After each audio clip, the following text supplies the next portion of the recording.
अऊज़ु बिल्लाहि मिनश्शैतानिर्रजीम बिस्मिल्लाहिर्रहमानिर्रहीम। अस्सलाम वालेकुम ख़वातीन हज़रात। आज हमारा मौज़ू है कोलेस्ट्रॉल।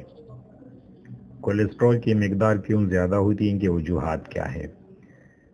ये उन लोगों की कोलेस्ट्रॉल ज़्यादा होती है जो ज़्यादा मोटे होते हैं, यानी मोटापा होता है, या वो लोग जो ज़्यादातर चावल और मुरगन अशिया खाते हैं, यानी अंडा, कबाब, पकोड़े, समोसा, मछली, इस तरह की चीज़ें इस्तेमाल करते हैं, या वो चीज़ें जिसमें घी वगैरह बहुत ज़्यादा हो, तो उसकी वजह से कोलेस्ट्रॉल की लेवल जो है वो ज़्यादा हो जाती है और इससे फिर ब्लड प्रेशर का मसला भी पैदा हो जाता है।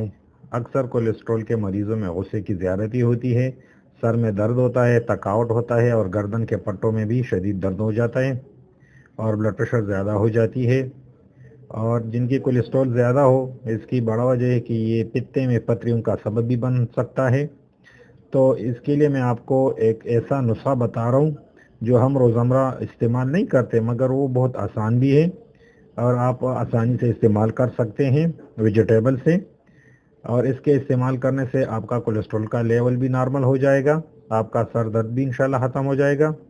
तो आप ये चीज़ें हैं, कुछ चीज़ें हैं, मैं आपको बता रहा हूँ, उसको इस्तेमाल करें। इसका इस्तेमाल करने का तरीका ये है कि आप कच्चा प्याज ले लें, कच्चा टमाटर ले लें और इसके साथ बंद गोभी के पत्ते ले लें और शलम ले लें, गाजर ले लें और लीमू ले लें और सब्ज़ मिर्च।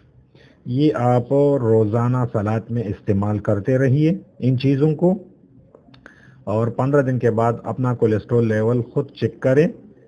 ऐसा फ़ायदा होगा जो दवाइयों से भी नहीं हो सकता। ये एक आज़मूदा नुस्खा है, घरेलू नुस्खा है, आसानी से आप लोग इस्तेमाल कर सकते हैं, मगर इसको कम से कम 1 महीने तक आप इस्तेमाल करें और इसके साथ मुरगन अशिया ना खाएं। आपका कोलेस्ट्रॉल का लेवल खुद बहुत नॉर्मल हो जाएगा। और हमारा चैनल सब्सक्राइब करना ना भूलिए। शुक्रिया। अल्लाह हाफ़िज़।